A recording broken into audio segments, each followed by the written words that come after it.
No matter where you are, I hope you're safe. I hope you're healthy. Welcome, everyone, to Triple Threat. I'm Johnny Loquasto. And the reason we're doing this show is honestly because we're in the middle of a quarantine. You're home.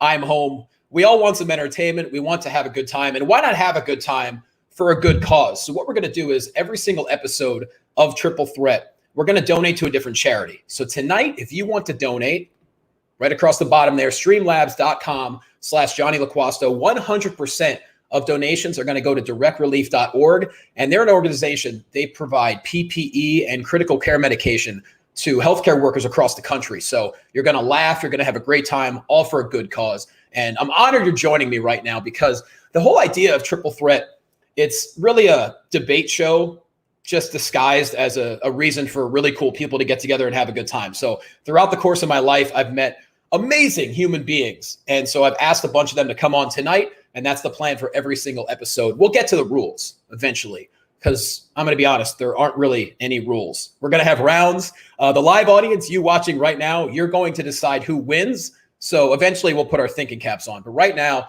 let's get to our very first special guest.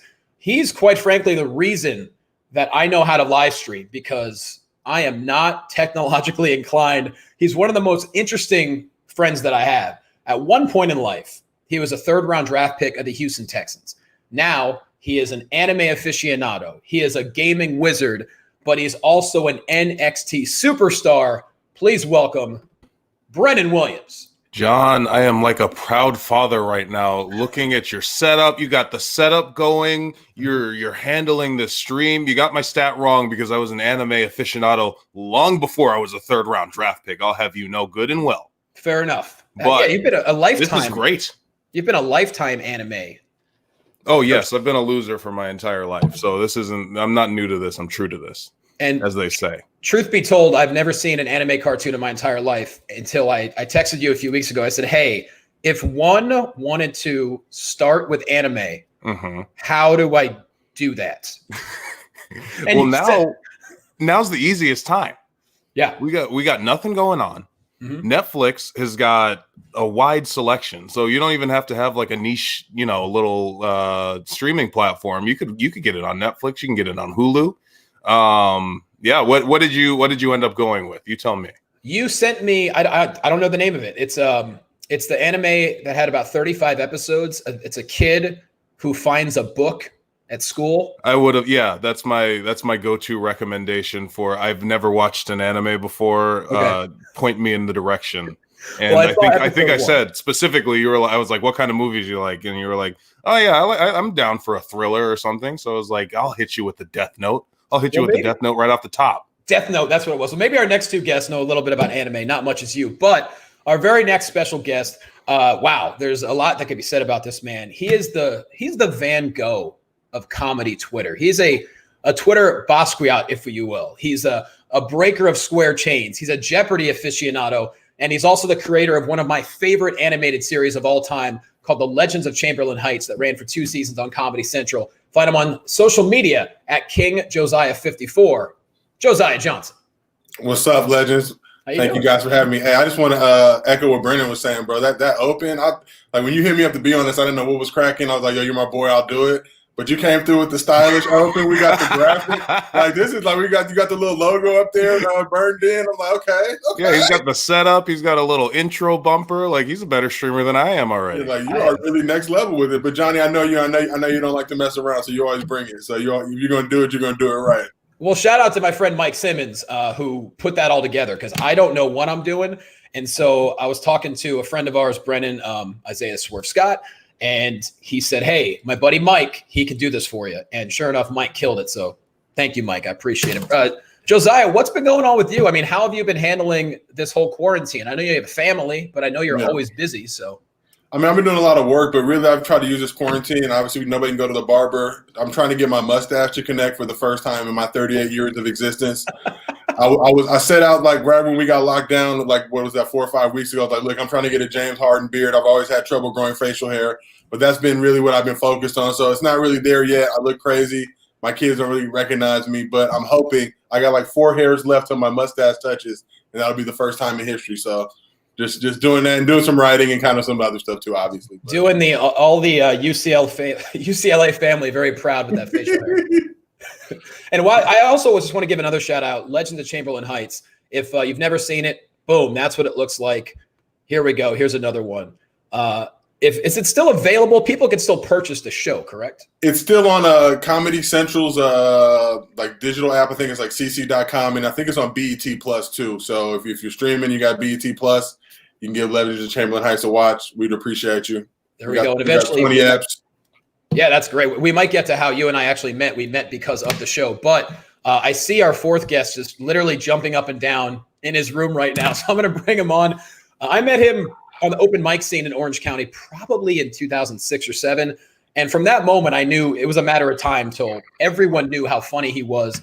It took a while. But this year on America's Got Talent this past season, he went all the way to the finals, got 3rd place, and is just one of the funniest comedians in the country.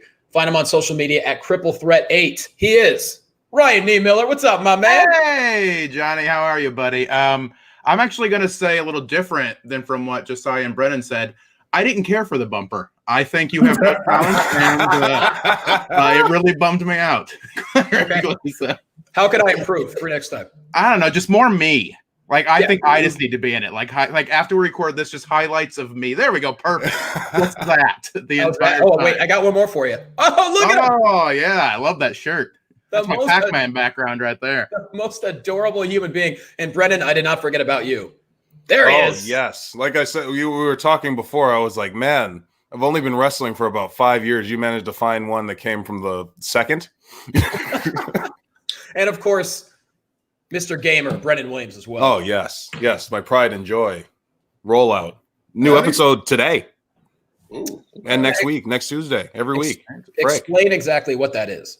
Rollout is up, up, down, down. If you don't already know, that is WWE's gaming channel, which tends to be video games. But because we've got some cool tabletop players here in WWE, specifically Ember Moon, who kind of put this whole thing together, we started Rollout a couple years back. Rollout being our Dungeons and Dragons show. So this year we actually got Freddie Prinze Jr. to be the DM, and it has been a blast. It was a blast to record, and everybody's really been enjoying it. So, and Freddie he's been an RPG player his whole life. I guess he mentioned on New Day's podcast. I had no idea. First of all, they had mentioned, they were like, hey, so we're gonna have a new DM this season. I was like, okay, cool. Who is it? And I got a text from, he's like, hey, this is Freddie Prinze. And I was like, what? What did you mean by this? And so him and I went back and forth because he's actually, he's a big tabletopper. He's a big anime guy. He loves samurai movies just like me. So we hit it off right off the bat. So there you go. And Ryan, I know since AGT, you've been literally working every single weekend since the quarantine. I mean, what's life been like since 6 months ago when now everyone knows you? Because we've hung out a couple times and we go out in public and people are they're running up to you in a good way. Yeah, it's very weird because I'm 13 years into comedy now, and 12 years no one cared at all. Like, my family didn't come to stuff. Like, it's hard to get anyone to care. And AGT is crazy because it's not a slow burn on that show. Like, if you crush an audition on that show, it is instant. Like, I know the exact 7 minutes of my life where everything changed. So it's very weird. And like you said, I had been so busy. The finals was in September on a Wednesday. I flew home on Thursday and was pretty much on the road nonstop until the quarantine that next Friday. So I was just nonstop going. So the first 2 weeks of this quarantine was awesome. I got to sleep. No one knew how long it was going to be. We all just kind of assumed, we get a little vacation here. I've been crushing video games that I've been buying but not having any time to play. Go ahead. Plug your Twitch. Go ahead. I will. It's everything's Cripple Threat 8. Yeah. Twitch.tv/Cripple Threat 8. Okay. And also we have a shout out when it comes to Death Note. Boom. I've watched Death Note all the way through 5 times. That's impressive. That's a good number. And that's not a super short show to watch it. So no. Should we get into the actual game at this point? I mean, it's your show. All right. You're the boss. Is it going to be better than that bumper? That's what I need to know. Is it gonna be? If it's better than that bumper, then you need to pay us.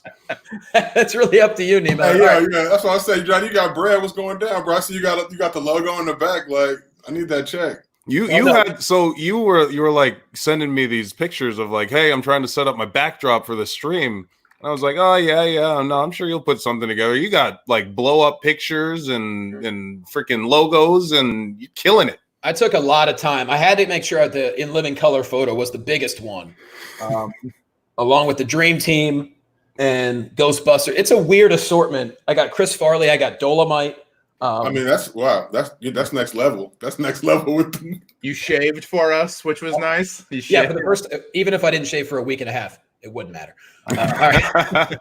So here we go. 3 rounds. Every round is going to be worth a certain amount of points. We'll figure it out. There's going to be a topic. You choose what your answer is, and then you defend what your answer is and give the best argument possible. And everyone watching live, they're going to determine who wins the round. It's not necessarily about who's right and who's wrong. It's about who gives the best argument. For example, Josiah, you could say Tom Brady's the best quarterback ever. Niemiller could say, no, it's Nathan Peterman.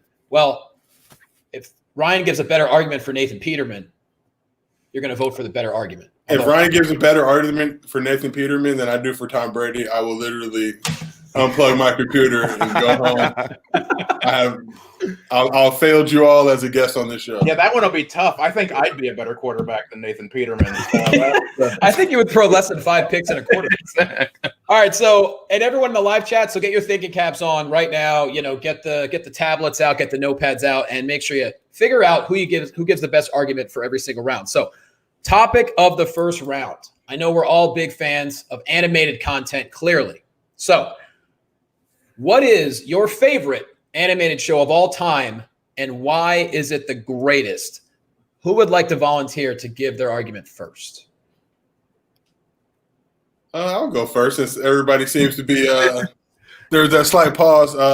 So look, I had a TV show on Comedy Central, right? Legends of Chamberlain Heights. I can't say that was the greatest. I would never do that. I can. It's my favorite. Oh, you should go down swinging like that. I would normally, but I'll say for me, like for me, Boondocks kind of, just for what I'm into, the mix of comedy, humor, and it was like the first kind of, black South Park, black Simpsons type of, but highbrow level humor. I got to meet, several people involved in the staff. I got to work with some people involved with the show. For me, like that came in, and if there was a black tutor was really booming when Boondocks first came out, it would have honestly done probably 10, 15 times more viewership and been on the level of like Rick and Morty in terms of GOAT level. But Boondocks, love it just for, the black, but mixed with kind of the anime style. They like the Korean animation team in it. Mm-hmm. So for me, I'm not a huge anime fan like you guys, but I enjoyed that with the cultural component of it. And the cast was legendary, so I'm rolling with Boondocks. Now, let me ask you, though, did the final season sway you at all? Because that wasn't nearly as well received. I don't particularly rock with the final season like that. Well, I can't really when Aaron McGruder wasn't involved. I'm curious to see what the reboot on HBO Max looks like. I'm super excited for it. I think it'll be kind of what we need during these tough times. So we'll see. All right, King Josiah going with the Boondocks, an amazing choice. Up next, we're going to go with Niemiller or Brennan Williams.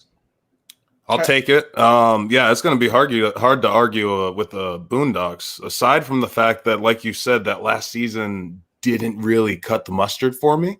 I could talk about. I watched cartoons well beyond the point where you're supposed to stop watching cartoons. So still do. And that's not even specifically anime or anything like that.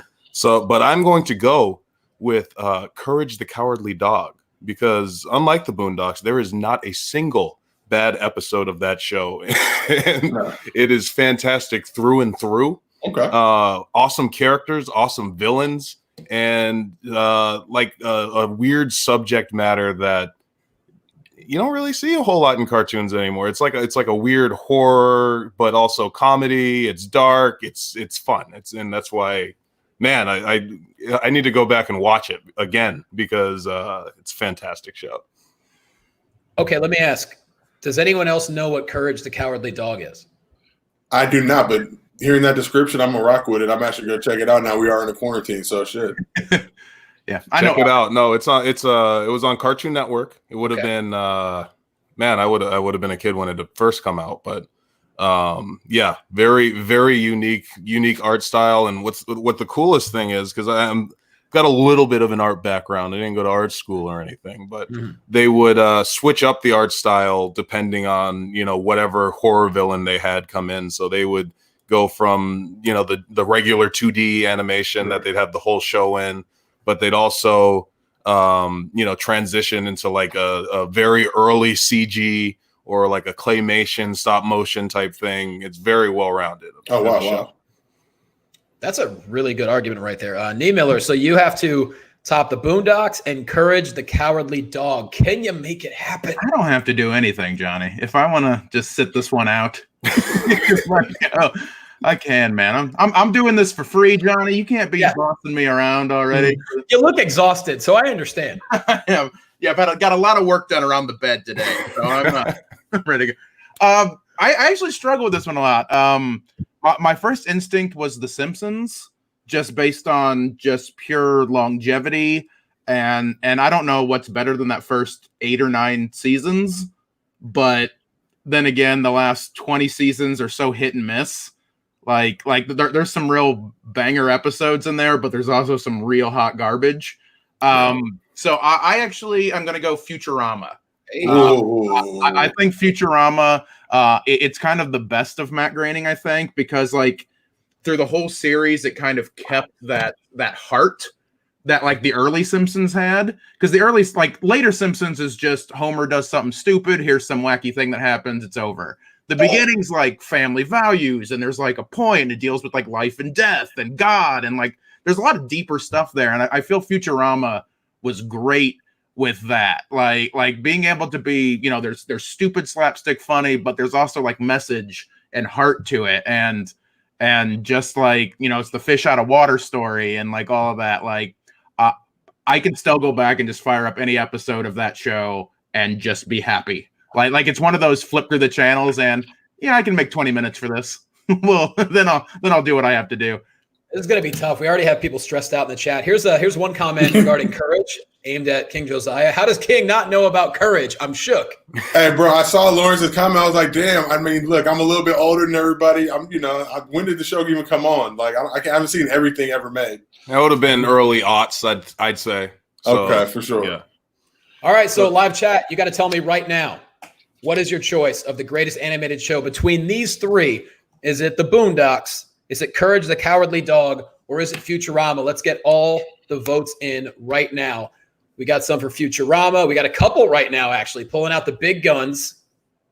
So let's get all the votes in right now. Overall, what are your thoughts on everyone? You would think someone would say Family Guy. I mean, it obviously is one of the better ones, but is that just too easy to choose Family Guy?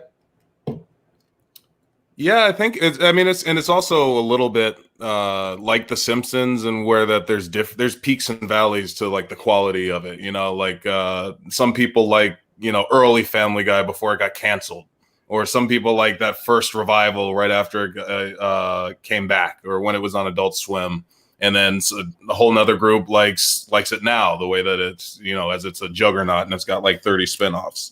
But yeah, it's a very good show, very easy pick. But yeah, for me, Family Guy is not even the best of I prefer the spinoffs. I'm an American Dad guy. American Dad is fantastic. Cleveland Show, I think, is really underrated for how good. Like Cleveland is one of my favorite characters. Like if it wasn't for Roger, Cleveland would be my favorite of all the Seth MacFarlane characters for sure. Yeah, for sure. Here's one for Archer. Archer. Archer. That's the thing. It's hard to go wrong. Like, obviously, Simpsons is the GOAT just from the standpoint of longevity and being on forever. But Family Guy's there. And for me, it's crazy that Family Guy got canceled and came back. Especially for people who know TV and work in television, like that's generally unheard of. But I know like their DVD sales hit or whatever it was. And I just know how kind of Seth MacFarlane probably wanted to puff his chest out after that moment, because I felt things like that in life. But it's like, oh, you're canceling. Oh, wait, you're coming back. Like, okay, man. Like, I mean, the whole thing with Family Guy going and coming back is so fascinating to me, just because it was on Fox, it didn't cut it, and then it kind of gets this cult following on Adult Swim, and that cult following drives the DVD sales, and the DVD sales drives Fox to be like, Hey, did we mess up? Yeah. And that was before shows were doing that. Like now it's so common to have a show get canceled after 2 seasons. Then Netflix is like, hey, get over here. You know, yeah. 100%. That's the dream. Yeah. Dude, you and I have talked about legends making that happen. Yeah, my buddies did Brickleberry. Brickleberry was a pretty good show on Comedy Central and ended up going on Netflix. They ended up getting was it Paradise PD? Yeah, as a result of that, just the numbers they did. So you see it happen. It's funny because like everybody doesn't watch one network and it might work better. It's crazy how the whole game works and pans out, but life is life, you know. I was going to say Paradise PD is my favorite animated show right now. It is not politically correct in any way or imagination, but it's amazing. Well, we got all the votes in, and the winner of round 1 is going to be Brennan Williams with Courage the Cowardly Dog. You get 100 points just because 100 points. Do I get to spend that on rent? No, points. Points are worth nothing. Do I? Is it like star ratings? Do I get to feed my family with points? Yeah, what do we get for winning? What are we getting, Johnny? Like autograph poster, headshot? What? Like, come up with something. Let me get that. What's the towel in the back or that football? Let me get that. What is that? Oh, the winner, you get a bragging rights platform at the end. That's pricey. We get to pick one thing off your wall to take to the crib. Do you want the bobblehead of me? That might. If I win the first episode of Triple Threat, I want my head to be one of these little logos that are stuck, around. I want my face to be just stuck in the corner forever, so that everybody can remember that I won first. I won the first round of Triple Threat ever. Whoever wins, this is history. Yeah, I'll put it. Whoever wins, perfect. Historic. Round 2. Oh, wait, if I win, I also want Brennan's face. That was a very convincing argument there. So actually, if I win, his face goes up there. Done. I will happily send that to you as well. All right, round 2. So, Brennan, you're a professional athlete. Josiah, you played for UCLA. And Ryan, you're here. And so when it comes to sports, hey, I trained to be a pro wrestler for 3 weeks before I found out it was really hard. Okay. I think I'm qualified just as much as anyone else here. But no one knows how to come off the top quite like you. Exactly. So what is your most memorable moment as a sports fan, whether it's good or whether it's terrible? Like I relived a terrible one watching The Last Dance the other night. So what's your most memorable moment as a sports fan? Growing up recently, it's totally up to you. Who would like to go first? I'll go first on this one. Go ahead, Ryan. So I am a lifelong Chicago Cubs fan. Yep. So I grew up in Northwest Indiana. I've always loved being a Cubs fan. Being a Cubs fan is great because you are never disappointed by anything in your life. Like that was the best thing. Like that's always like the mentality I use doing stand-up.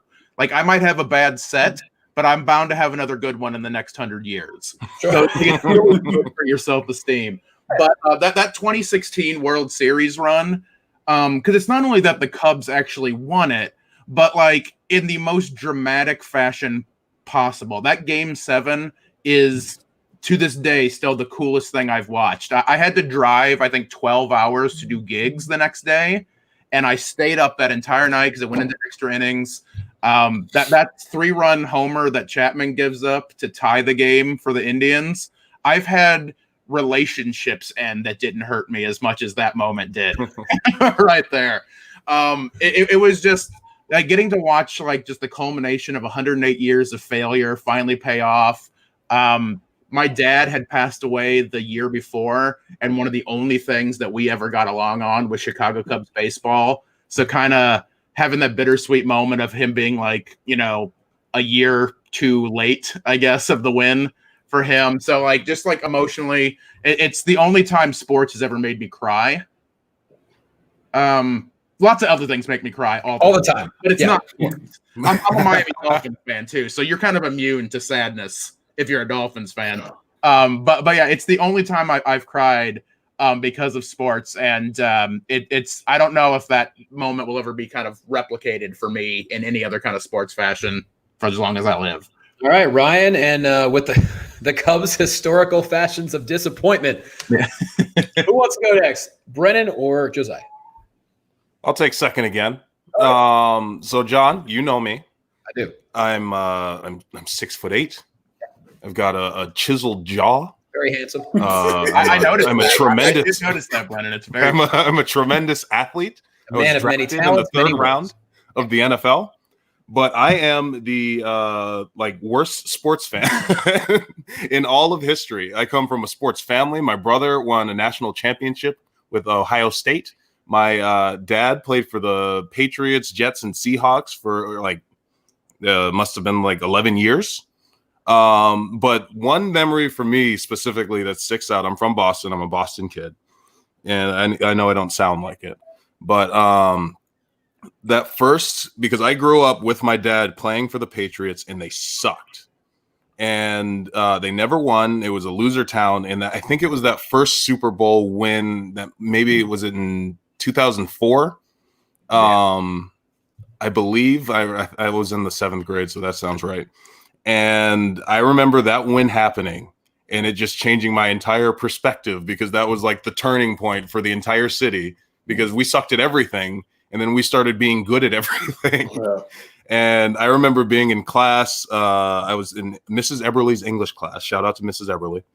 And I was trying to text my dad because my dad was an alumni. So I was like, oh, he's got to get us tickets to the parade. We got to go to the parade before the parades were so dangerous. And I never got to the parade, but awesome memory through and through. All right. Another great choice there. So Brennan and Ryan, both very strong arguments. Josiah, you gotta bring it home here. Well, first, Brendan, I feel you're paying my pops play for the Clippers. So, and this was back. Honestly, this was I was a lifelong Clippers fan, but LeBron trumps my Clippers fandom. But, seeing that, just how nasty those games used to be and knowing they were going to pretty much lose every night. But it was a tough one. But for me, my favorite experience, also 2016, also a team from the Northwest. LeBron James leading the Cleveland Cavaliers over the Golden State Warriors in Game 7 of the 2016 NBA Finals. Johnny, as you know, I'm a very, very vocal LeBron fan, LeBron supporter. Oh, yeah.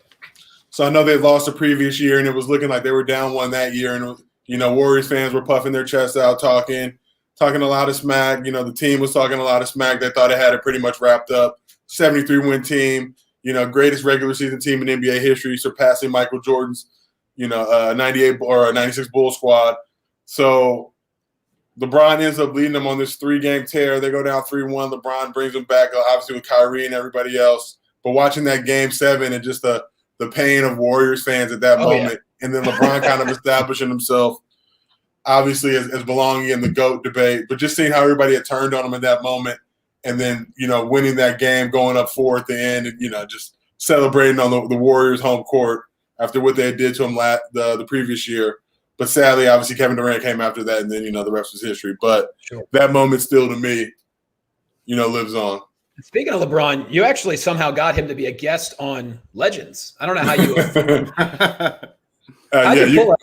The great thing about animation is you can pretty much grab whatever celebrity you want, as long as it's, like South Park with the Kanye and the fish dicks and all that other stuff. Like, they can't really mess with you. They're public figures. They're open to, parody. So, obviously, we had a basketball scene. The guys pretended to be, pretended to get in the game to meet LeBron. But, it was a fun moment for us writing LeBron's character in the show. Joe, here's a great moment. Remember this one? Thought LeBron was coming to Philly for a minute. Remember when I flipped out the day he went to the Lakers? I was heated. If Philly wouldn't have been a bad move, I thought Milwaukee would have been his good dark horse. To him and Giannis together, I think would have been unstoppable. But people knock Milwaukee, but it's not a terrible place to live. But I get the Lakers, and I'm happy he did it. It's a great city. So okay, here we go. I've noticed in the live chat, not a lot of sports fans. That's been the overwhelming. And so, Brennan, losers rise up. So, Brennan, you were basically the kid who just had to play sports because your whole family was good and you were good. Yes. So when I was growing up, my dad, like I said, my dad played in the NFL. So I was like, okay, well, I want to play in the NFL because my dad played in the NFL. I figured that was the only option.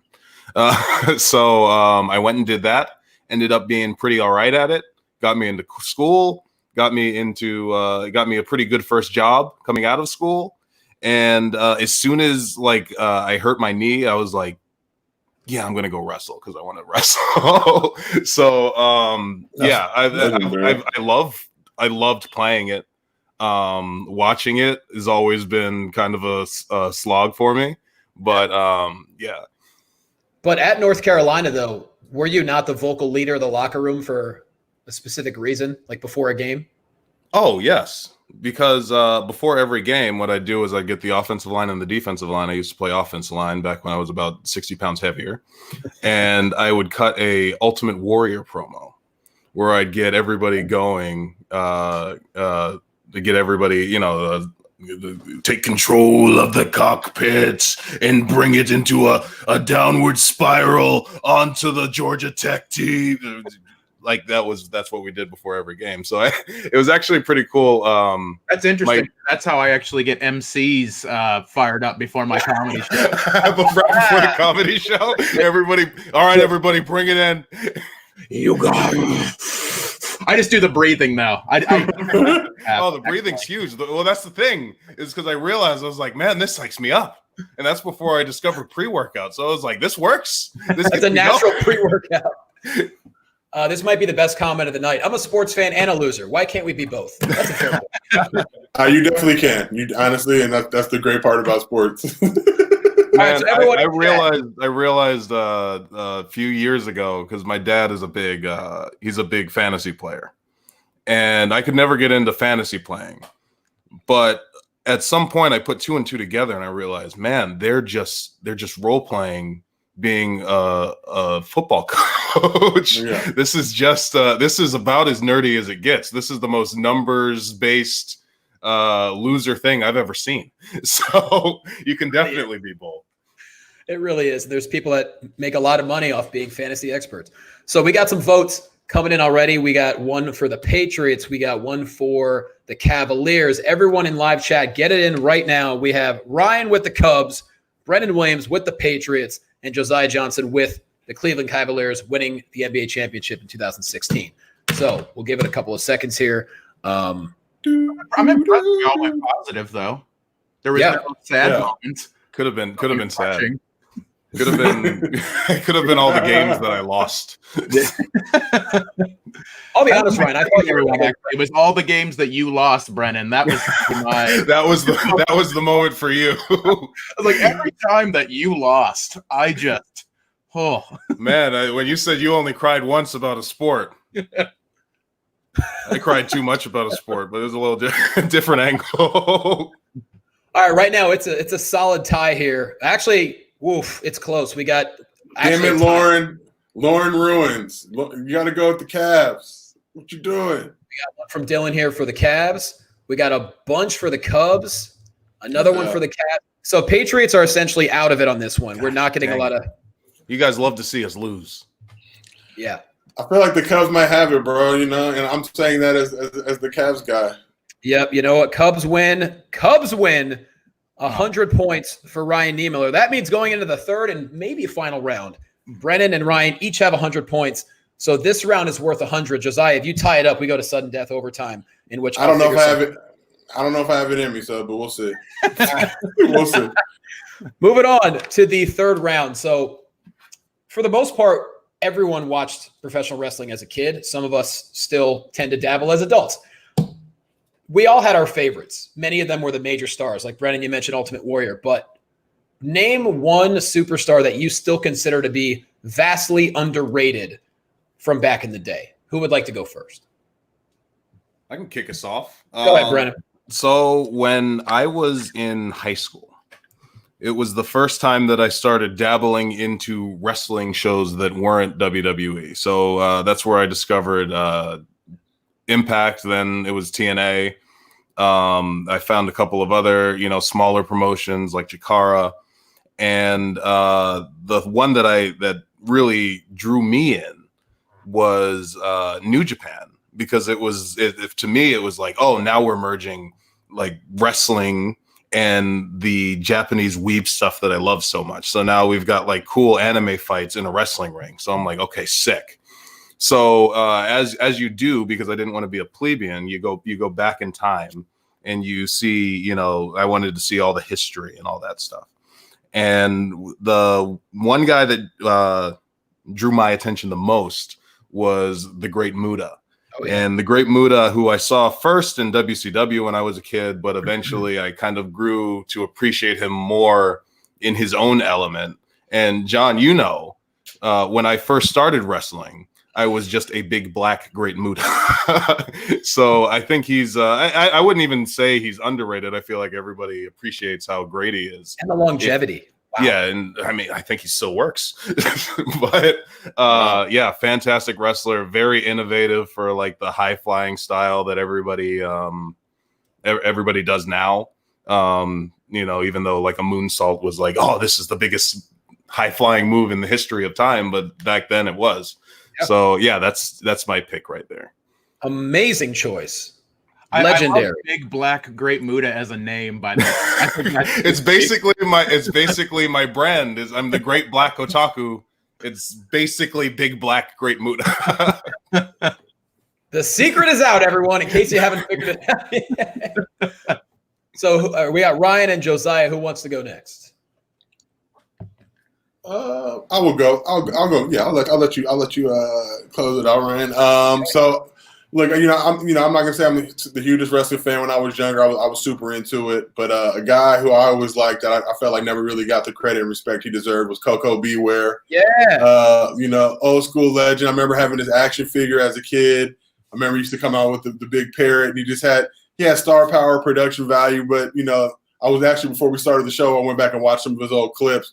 I didn't realize as a kid, I was so little. The dude's only 5'7", like 250, but just built like straight pit bull dog, giving these much bigger wrestlers work, obviously. But for me, Koko B. Ware just was a name that I just remember his interests always being legit. He used to do the little joint, and yeah. So I'm rocking with Koko. All right, we got Koko B. Ware from Josiah Johnson, and now Ryan Niemiller. Take us home, my friend. So when I got into wrestling, like I've always been this way with everything. I'm very, I like underdogs, and I'm very contrarian, so like, even if I can appreciate, the Austins and the Rocks and stuff like that, like obviously everyone was a fan of them in some way. I always loved like the mid card and low card guys. Cause like, I just always felt like it was like, I was such a hipster with wrestling, and I still kind of am. Where I want to be like, oh, well, you like the most popular person? Well, guess what? I like Hardcore Holly. I love Hardcore Holly. And then plus like the whole team with like Crash and Molly. Like I thought all of that just worked so well. Like Holly just as a performer, his stuff always looked really good. Like I like that. Like that dude he looks like an asshole. And it works so well. He's one of the guys like during that time. They're like, okay, he's beating the hell out of that. He's like, that's real, right? And then just like kind of being funny with stuff. All the super heavyweight stuff during that time was great. And then just like stuff like getting his arms snapped in the middle of a match, and then he's like, I'm gonna finish it because that's what you do. Like stuff like that is very commendable. I always really enjoyed, and just like I said, and the team with Crash too, them just beating the hell out of each other and then winning the tag titles the next week. Like it's not like that's that kind of family rivalry stuff. I just always enjoyed him. Like it was just one of those things. I don't know why I drew to it so much, but just great. And you're getting a lot of support there. So before we decide right now, chat room, it's up to you. Is it going to be Great Muta, Koko B. Ware, or Hardcore Holly? Who do you think gave the best argument for their specific superstar? And I will echo what Eggy's just said there. Bob Holly, one of the best drop kicks in wrestling history. Oh, and Eggy is apparently a hat. So Is that a Burberry? Yeah, that's a Burberry. That's exquisite. So, while we're getting all the votes in, because what are the odds of me getting the three of you in a room together? Because we're all from all over the place and all different walks of life.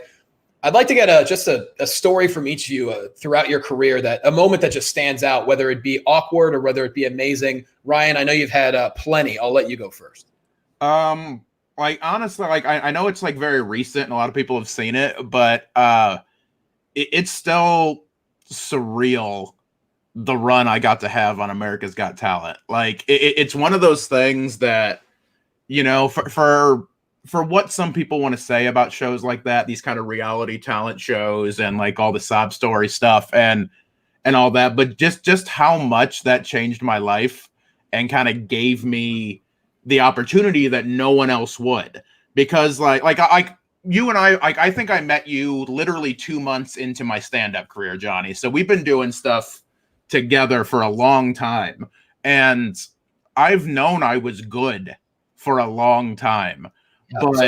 But when you look like I do, man, nobody wants to put a dude with weird ass arms on television. It's just a thing that doesn't work. So for AGT to finally give me that chance and to know I was ready for it, that first, as great as like the whole run was and going to the finals and all that, that first audition, because that's the one where you don't know what's going to happen.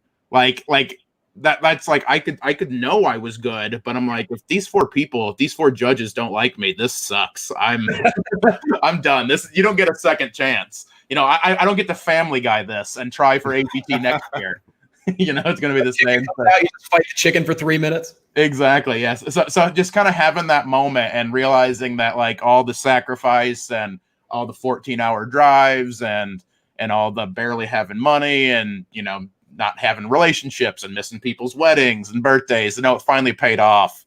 It has been such a cool year, and I'm so thankful for everyone that's kind of come on board because of that. Well, I hope either one of you have a good story to top Ryan living out his dreams. Yeah. You are moved, nerd. You should have finished us off with that one. Ryan's already won, so okay. No, Josiah, how about you? Kind of similar to Ryan, but same thing. Like when we sold Legends of Chamberlain Heights, like obviously the experience was great and all that. But I remember 2013 when we pitched a bunch of different networks. And for anybody who's ever pitched, like it's a difficult process. You're trying to go sell a multi-million-dollar show to network development execs. Obviously, they're hearing tons and tons of pitches. So to really even get to that stage is, you got your foot in the door. But we went, and I remember we pitched Comedy Central. We were sitting in the room, and they really responded to the pitch. And afterwards, one of the co-creators on the show, Michael Starberry, who's a super talented writer, and wrote When They See Us with Ava DuVernay and a bunch of other projects. But right after the Comedy Central pitch, he looked at me and my buddy Quinn, and he was like, "You guys know you just sold the show, right?" And we're just looking at each other like he's like, "Nah, Joe, what are you talking about?" Then a couple hours later, we all get the group call, and it's like, "Yeah, man, they want to do it." So hearing that, but even getting to that stage and then going through that whole process, and people are always like, "Damn, is this like an overnight success?" Like, nah, bro, we sold that show in 2013. It didn't come on the air until 2016. So there were still a bunch of other hurdles we had to get finally get that final green light. But just going through that pitch and having something that people actually wanted and getting that show on the air for me is probably the greatest experience of my life. Other than obviously having my kids and then getting married when that happens when this quarantine is over. Yeah, everyone says that though, Josiah. They're not watching. You don't have to put them over. They're not watching. Yeah, they're sleeping, I think. They're young. No, we actually know each other because of Legends. So I read to be a character on Legends, like I think a year before it ever went to air. And there's a character on Legends. His name is Milk. He's a white guy. And how would you describe Milk, Josiah? He's like the blackest white. He's actually technically black, but he was a white character, but he's like the blackest white guy on the planet. So he's like every walking stereotype of black people, but conveyed through this white character. Yeah, and I can tell you the sides for this character were over the top, and I actually still have that audition to this day because when I walked out of the booth, I was like, I need to hear this for the rest of my life. And needless to say, I didn't get the role. Josiah, who ended up doing the voice of Milk? Josiah Johnson. So we were competitors. You did the voice of the white guy on the show. Wow. That's the only way we could get away with it. You hate to see it. That was the only way we could get away with this. And then Ryan, I think earlier you said Cleveland show, and it reminds me of Mike Henry, who did the voice of Cleveland. I met Mike, and I'm like, hold up, dog. Like you were doing Cleveland's voice? But super talented, but it's like, yo, I was doing Milk, so I can't even really complain. But Johnny, I think you should be upset. That's some real nepotism right there. Yeah, man. I don't know. I can't get past race bending for a role. I don't. I can tell you this. I couldn't top Milk. That's one of my favorite characters. I listen to how Josiah does it, and I'm like, I can't. I can't. So, Brennan, how about you? Well, if we're going down the old inspirational road, I guess one of the biggest things for me was when I had initially gotten hurt playing football. And I got hurt very early on in my NFL career. I had messed up my knee, and I was looking like I couldn't play it anymore. So I went home back to Boston. I was getting it fixed and rehabbed by some great medical professionals up there. And I was like, man, I got to figure out what I'm going to do. Because at that point, I was already married. I had my first daughter on the way. And I was like, man, I got to figure out what's next. And, my entire life, this, I've always wanted to wrestle. And I was like, okay, I gotta figure out if this is viable. So I remember there was like this process of me trying to convince my dad. I was like, yeah, no, it's not.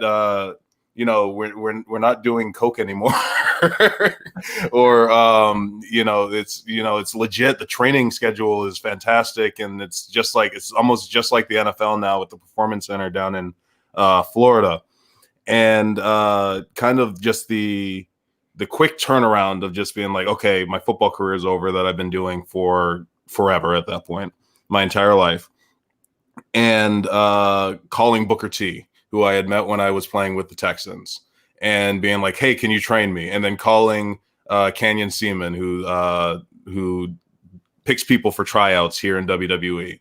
And this was all in one day. And then next thing I knew, the next week I was flying down to Houston to start training. And a few months later, I was trying out for WWE. And then a few months after that, I was in WWE. So that was, really cool for me to turn the heartbreak of, what I've always done and turning that into what I've always wanted to do. Fucking legendary. Jeez. Yeah, still should have ended on me, but we got the votes in, and Josiah Johnson just won round 3, so we are tied, which means we're going to sudden death. Unprecedented. We're going to do 30 seconds for each, so make it as fast as possible. Let's talk about sports films. Ooh. There's a lot of good ones. There's some great ones. There's some terrible ones.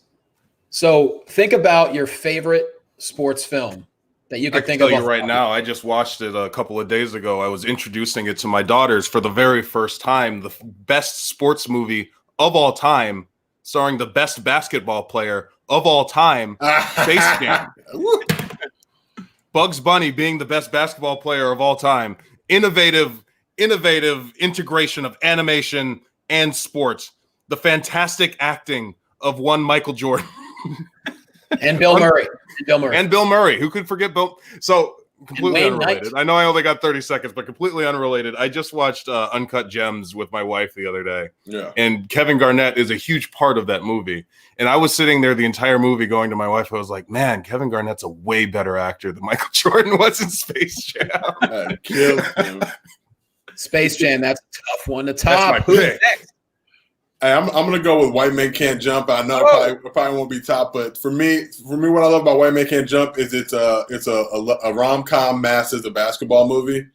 But as a kid, I didn't really know the difference, so I just loved the basketball parts. And obviously, my pops was in it and had the legendary line and all that good stuff. But for me, like Wesley and Woody were kind of my favorite actors at that point because everything, they did like Money Train and a bunch of other stuff together, literally like in every movie together.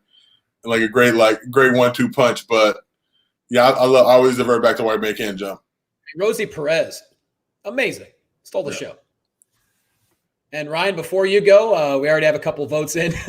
yeah. That's nice. Right before I speak, just let me know. All right, go ahead. How do you top Space Jam? I mean, freaking big Looney Tunes and all their lobbyists. My favorite sports movie ever to this day is still Major League.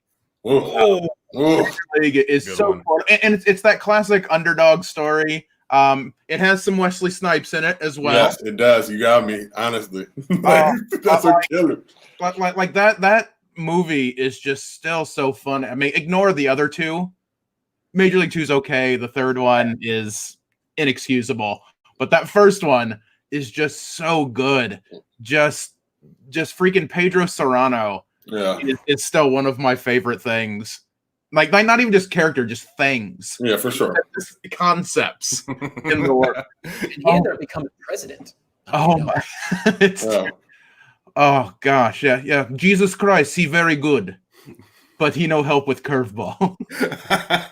I know the follow-up line, but we'll just keep going back and forth. We're getting all the votes in. We have one for the Mighty Ducks, not an option. All right, so Space Jam, White Men Can't Jump, or Major League. And I got to be honest, it looks like, wow, we're getting Quad City DJ's lyrics tossed at us right now. Oh yes. Hey, Lawrence has been bringing the heat with the comments, bro. Lawrence, you've been out here really getting it. Okay, we appreciate you. Well, great choices, but in a landslide, the winner of tonight, and who will have his face on the wall behind me, great black otaku himself, Brennan Williams, ladies and gentlemen. Congratulations. Give your speech. The floor is yours. Well, I mean, excellent competition from my two competitors here today. An epic first battle on what is to become, I'm sure, many more great battles on this show. But I'm honored, and it's a privilege to be taking home the spot on your wall for the rest of your life. I see exactly where I want it. I'm gonna break into your house and I'm gonna put it there myself. Or we could FaceTime and you could just like show me. No, either way. That would be too easy. I need the break-in. I need you to be terrified as it happens, John. I'm not going to tell you when either. Feel free to promote anything you'd like to right now. Well, frick, I got a stream coming up in about 30 minutes on my Twitch channel, twitch.tv/greatblackotaku. Me and Big Damo, Killian Dane, are going to be playing some Streets of Rage 4. So that's going to be fun. We're streaming all week. So check me out there. Check me out on anything at Great Black Otaku. That's branding. You can find me on anything with that name. If you can spell otaku, you can find me. And the pride of UCLA, Josiah Johnson? Just watch my show Dunk Bait on Yahoo Sports every Monday around and about 9 a.m. Pacific, 12 Eastern.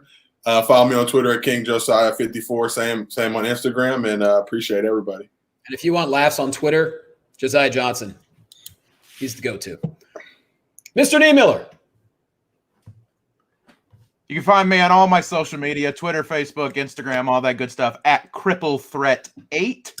That's the number 8 because there was 7 before me, but I've risen to power. When the world starts opening up here, catch me on tour. My tour schedule you can always see at cripplethreat.com. I plan on hitting it hard as soon as we're allowed to hit it hard again. Follow my Twitch. I'm not streaming as much right now just because I am moving to California. I'm in the middle of that, so I've been packing like crazy. Just come say hi. This was very cool. I appreciate you having me. And I didn't care for the other 2 guests, but I appreciate you having me. And thank you guys, honestly, to have the 3 of you on the first episode. Honored to have you, and I really appreciate your time. And to everyone who's been sending in donations, thank you so much. You can still do it. I'll take donations up until tomorrow. Streamlabs.com/Johnny Loquasto. Once again, 100% of donations going to directrelief.org, and they help healthcare workers all across the country. So while we're having a good time, let's all help a good cause. Let's help people save lives, because that's what we need right now. So with that said, there's going to be another episode. I don't know when, but we'll figure it out. But for Brendan Williams, for Josiah Johnson, for Ryan Niemiller, thank you guys so much. We'll see you next time on Triple Threat.